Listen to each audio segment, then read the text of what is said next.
नमस्कार दोस्तों, मैं विजय कुमार आपका स्वागत करता हूं आपके अपने YouTube channel true and details में। तो दोस्तों, हमारा सामान्य अध्ययन का सीरीज चल रहा है और इसमें हमारा सामान्य अध्ययन का भाग 16 होगा दोस्तों। इसमें भी मैंने पहले की तरह 25 क्वेश्चन को इंक्लूड किया है दोस्तों। और 25 में से आप कितने कर पाते हैं वो हमें कमेंट बॉक्स में ज़रूर बताएं दोस्तों।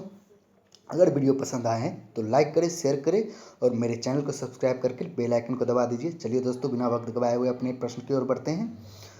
तो हमारा पहला प्रश्न है, उपास्थि तथा हड्डियों के निर्माण और संपोषण में आवश्यक तत्व है। 1 कैल्शियम, 2 आयोडीन, 3 पोटेशियम। तो इसका आंसर होगा दोस्तों ऑप्शन 1 कैल्शियम। उपास्थि तथा हड्डियों के निर्माण और संपोषण में आवश्यक तत्व कैल्शियम है दोस्तों, याद रखिएगा। तो चलिए आगे की ओर बढ़ते हैं। हमारा अगला प्रश्न है, खाद्य परीक्षण के रूप में सबसे अधिक प्रयोग होने वाला पदार्थ है। 1 बेंजोइक एसिड का सोडियम लवण, 2 सोडियम बाइकार्बोनेट, 3 इनमें से कोई नहीं। तो इसका आंसर होगा दोस्तों ऑप्शन 1 बेंजोइक एसिड का सोडियम लवण। तो दोस्तों, इसको क्विज के तौर पर देखिएगा कि आपकी तैयारी कितनी चल रही है और कैसी चल रही है, ताकि आपके एग्जाम में बैठने की जो कॉन्फिडेंस है, लेवल है, वो बढ़ती रहे। तो चलिए आगे की ओर बढ़ते हैं। हमारा तीसरा प्रश्न देख लेते हैं। हमारा तीसरा प्रश्न है, कौन सी गैस सबसे अधिक विषाक्त है। 1 methyl, 2 carbon dioxide, 3 carbon monoxide. तो इसका आंसर होगा दोस्तों ऑप्शन 3 कार्बन मोनोऑक्साइड सबसे अधिक विषाक्त है दोस्तों, याद रखिएगा। तो चलिए आगे की ओर बढ़ते हैं।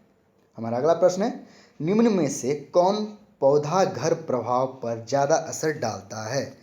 1 ओजोन, 2 कार्बन मोनोऑक्साइड, 3 जलवाष्प। तो इसका आंसर होगा दोस्तों ऑप्शन 3 सॉरी दोस्तों ऑप्शन 3 इसका आंसर होगा ऑप्शन 3 जलवाष्प। पौधा घर प्रभाव पर ज़्यादा असर डालता है, याद रखिएगा। तो चलिए आगे की ओर बढ़ते हैं। हमारा चौथा प्रश्न देख लेते हैं। हमारा चौथा प्रश्न है, जिंक फॉक्साइड का आमतौर पर प्रयोग किया जाता है। 1 कवकनाशी, 2 कृंतनाशी, 3 गंधहारक। तो इसका आंसर होगा दोस्तों ऑप्शन 2 कृंतनाशी। जिंक फॉक्साइड का आमतौर पर प्रयोग किया जाता है कृंतनाशी के रूप में, याद रखिएगा दोस्तों। चलिए आगे की ओर बढ़ते हैं। आप कितने कर पाते हैं वो कमेंट बॉक्स में ज़रूर बताएं दोस्तों। चलिए हमारा छठा प्रश्न है, चर्म रोग के उपचार में प्रयोग किए जाने वाले रेडियो आइसोटोप है। 1 रेडियो फास्फोरस, 2 रेडियो सीसा, 3 रेडियो आयोडीन। तो इसका आंसर होगा दोस्तों ऑप्शन 1 रेडियो फास्फोरस होगा दोस्तों। तो चलिए आगे कर बढ़ते हैं। हमारा अगला प्रश्न है, आधुनिक शक्तिशाली चुंबक किससे बनते हैं। 1 एल्युमिनियम, कोबाल्ट एवं निकेल की मिश्र धातु से, 2 लौह यौगिक से, 3 लौह चुंबकीय पदार्थों से। तो इसका आंसर होगा दोस्तों ऑप्शन 1 एल्युमिनियम, कोबाल्ट एवं निकेल की मिश्र धातु से। तो चलिए दोस्तों आगे कर बढ़ते हैं। यूरेनियम अंततः किस तत्व की अस्थायी आइसोटोप में बदल जाता है। 1 रेडियम, 2 थोरियम, 3 सीसा। तो इसका आंसर होगा दोस्तों ऑप्शन 3 सीसा। तो चलिए आगे की ओर बढ़ते हैं। हमारा अगला प्रश्न है, ज्यामिति का जनक किसे कहते हैं। 1 यूक्लिड, 2 पाइथागोरस, 3 केपलर। तो इसका आंसर होगा दोस्तों ऑप्शन 1 यूक्लिड। ज्यामिति का जनक यूक्लिड को माना जाता है दोस्तों, याद रखिएगा। तो चलिए आगे की ओर बढ़ते हैं। हमारा अगला प्रश्न देख लेते हैं। हमारा अगला प्रश्न है, नाभिकीय रिएक्टरों में ग्रेफाइट का प्रयोग किया जाता है। 1 स्नेहक के रूप में, 2 ईंधन के रूप में, 3 विमंदक के रूप में। तो इसका आंसर होगा दोस्तों ऑप्शन 3 विमंदक के रूप में। नाभिकीय रिएक्टरों में ग्रेफाइट का प्रयोग विमंदक के रूप में किया जाता है दोस्तों, याद रखिएगा। तो चलिए आगे की ओर बढ़ते हैं। हमारा अगला प्रश्न देख लेते हैं, जीव विकास को सर्वप्रथम किसने समझाया था। 1 लैमार्क, 2 अरस्तु, 3 न्यूटन। तो इसका आंसर होगा दोस्तों ऑप्शन 1 लैमार्क। तो चलिए आगे की ओर बढ़ते हैं। हमारा अगला प्रश्न, विज्ञान की वह शाखा जिसमें जीवाश्मों का अध्ययन होता है। 1 पैलियोंटोलॉजी, 2 सेरोलॉजी, 3 एपिकल्चर। तो इसका आंसर होगा दोस्तों ऑप्शन 1 पैलिओन्टोलॉजी। विज्ञान की वह शाखा है जिसमें जीवाश्मों का अध्ययन होता है दोस्तों, याद रखिएगा।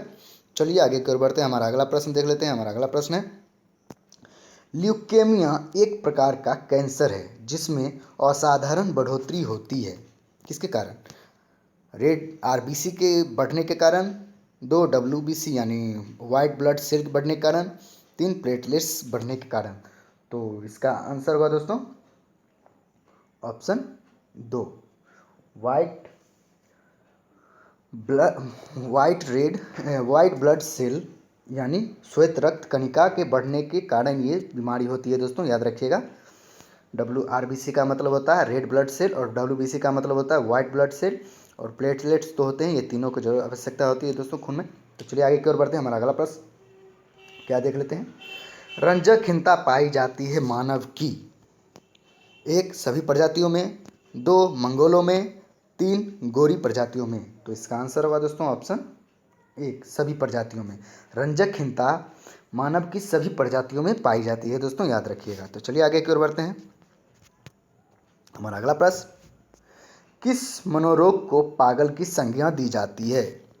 1 पोडोफिलिया, 2 साइकोसिस, 3 डिलेरियस मेनिया। तो इसका आंसर होगा दोस्तों ऑप्शन 2 साइकोसिस। साइकोसिस को मनोरोग को पागल की संज्ञा दी जाती है दोस्तों, याद रखिएगा साइकोसिस को। तो चलिए आगे की ओर बढ़ते हैं। हमारा अगला प्रश्न, सुप्रीम कोर्ट के जजों की संख्या को कौन बदल सकता है? 1 राष्ट्रपति, 2 विधि द्वारा संसद, 3 सुप्रीम कोर्ट। तो इसका आंसर होगा दोस्तों ऑप्शन 2 विधि द्वारा संसद, यानी कानून के द्वारा संसद ही राज्य सुप्रीम कोर्ट के जजों की संख्या कम या ज़्यादा कर सकती है दोस्तों, याद रखिएगा। तो हमने संसद वाली वीडियो में इसका चर्चा किया है दोस्तों, और विस्तार से बताया है। अगर आपने वीडियो नहीं देखा है तो जाके देख लीजिएगा। तो चलिए आगे की ओर बढ़ते हैं। हमारा अगला प्रश्न है, दाची-गामा राष्ट्रीय उद्यान कहाँ है? 1 बिहार, 2 उड़ीसा, 3 जम्मू कश्मीर। तो इसका आंसर होगा दोस्तों ऑप्शन 3 जम्मू कश्मीर। दाची-गामा राष्ट्रीय उद्यान जम्मू कश्मीर में है। तो चलिए आगे की ओर बढ़ते हैं। हमारा अगला प्रश्न, भारत का सबसे बड़ा नमक उत्पादक राज्य कौन सा है? 1 असम, 2 गुजरात, 3 बिहार। तो इसका आंसर हुआ दोस्तों ऑप्शन 2 गुजरात। तो चलिए आगे की ओर बढ़ते हैं। हमारा अगला प्रश्न, विश्व संरक्षण निगरानी केंद्र का मुख्यालय कहाँ है? 1 शंघाई, 2 कैम्ब्रिज, 3 काठमांडू। तो इसका आंसर होगा दोस्तों ऑप्शन 2 कैम्ब्रिज। विश्व संरक्षण निगरानी केंद्र का मुख्यालय कैम्ब्रिज में है दोस्तों, याद रखिएगा। तो चलिए आगे की ओर बढ़ते हैं। हमारा अगला प्रश्न, अलमाटी बांध किस नदी पर स्थित है? 1 कृष्णा, 2 गंगा, 3 कावेरी। तो इसका आंसर होगा दोस्तों ऑप्शन 1 कृष्णा। अलमाटी बांध कृष्णा नदी पर स्थित है दोस्तों, याद रखिएगा। तो चलिए आगे की ओर बढ़ते हैं। हमारा अगला प्रश्न, 2018 राष्ट्रमंडल खेलों का आयोजन कहाँ हुआ था? 1 अमेरिका, 2 ऑस्ट्रेलिया, 3 कनाडा। तो इसका आंसर होगा दोस्तों ऑप्शन 2 ऑस्ट्रेलिया। ऑस्ट्रेलिया में 2018 राष्ट्रमंडल खेलों का आयोजन हुआ था दोस्तों, याद रखिएगा। तो चलिए आगे की ओर बढ़ते हैं। हमारा अगला प्रश्न देख लेते हैं। हमारा अगला प्रश्न है, भारत में झंडा दिवस कब मनाया जाता है? ऑप्शन 1 24 अगस्त, ऑप्शन 2 26 जनवरी, ऑप्शन 3 7 दिसंबर। तो आप लोग लगा सकते हैं दोस्तों क्या हो सकता है। तो 26 जनवरी को तो गणतंत्र दिवस मनाया जाता है, 24 अगस्त को कुछ नहीं, और 7 दिसंबर को झंडा दिवस मनाया जाता है दोस्तों भारत में, याद रखिएगा। तो चलिए आगे की ओर बढ़ते हैं। हमारा अगला प्रश्न देख लेते हैं। हमारा अगला प्रश्न है, निम्नलिखित में कौन सा डाटा मासिक रूप से जारी किया जाता है? 1 CPI, 2 WPI, 3 ये दोनों। तो इसका आंसर होगा दोस्तों ऑप्शन 3 ये दोनों डाटा मासिक रूप से जारी किया जाता है दोस्तों, याद रखिएगा। तो चलिए आगे की ओर बढ़ते हैं। हमारा अगला प्रश्न, कंप्यूटर में सूचना यानी इंफॉर्मेशन किसे कहा जाता है? 1 संख्याओं को, 2 प्रोसेस्ड डेटा को या 3 डेटा को? तो इसका आंसर होगा दोस्तों ऑप्शन 2, प्रोसेस्ड डेटा को कंप्यूटर में सूचना कहा जाता है दोस्तों, याद रखिएगा। तो चलिए आगे की ओर बढ़ते हैं, हमारा आखिरी प्रश्न देख लेते हैं। हमारा आखिरी प्रश्न क्या है? 2019 में योजना आयोग के अध्यक्ष कौन थे? 1 मनमोहन सिंह, 2 नरेंद्र मोदी, 3 राजीव महर्षि। तो इसका आंसर होगा दोस्तों, आप लोग स्वयं ही बता सकते हैं, इसका आंसर होगा नरेंद्र मोदी, क्योंकि योजना आयोग के पदेन अध्यक्ष देश के प्रधानमंत्री होते हैं और 2019 में हमारे प्रधानमंत्री श्री नरेंद्र मोदी ही थे। तो योजना आयोग के अध्यक्ष नरेंद्र मोदी ही थे, अभी भी हैं। तो चलिए आज का हमारा 25 क्वेश्चन समाप्त हुआ, और 25 में से आप कितने कर पाए हैं वो कमेंट बॉक्स में ज़रूर बताएं दोस्तों। और हाँ, वीडियो पसंद आया हो तो लाइक करें, शेयर करें, मेरे चैनल को सब्सक्राइब करें, बेल आइकन को दबा दीजिए। और हाँ दोस्तों, आपके लिए एक क्वेश्चन है, अगर आप लोगों को आता है तो कमेंट बॉक्स में कमेंट करके ज़रूर बताएं इस क्वेश्चन का आंसर। तो चलिए देखते हैं।